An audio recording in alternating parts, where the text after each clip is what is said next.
Are you wanting to get started with email marketing in order to nurture relationships with patients or with potential clients? Here are 3 tips that I have in order to master this marketing skill.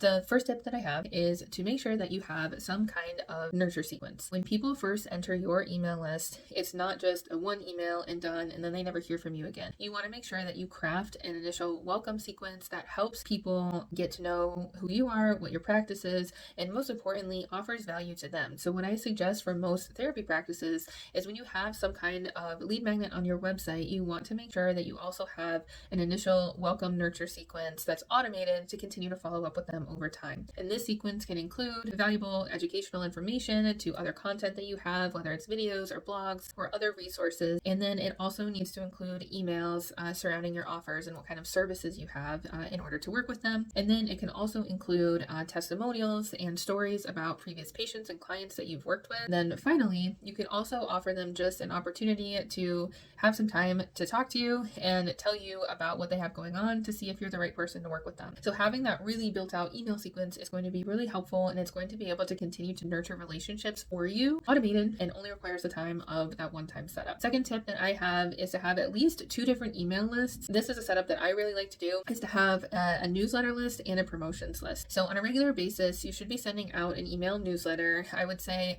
at least once a month. Twice a month is probably better. The newsletter usually just consists of notifying your list that you've put out more content, that you have events coming up, that you have like resources to share with them. It's kind of about like connecting and providing value. You might throw calls to action in there, but it's not the main point of the email. That's what the emails that go out to your promotions list are for. So the promotions list will only receive emails that are more so related to sale, about your offers, about taking action right now in order to work with you. And then that way, people join your email list. If they are not there for the sales, but they do want your information, they can stay on the newsletter list and they can unsubscribe from the promotions list. And it helps you start to segment your contact so that they're receiving the information that is most valuable to them. And then the third thing, don't be afraid to send emails.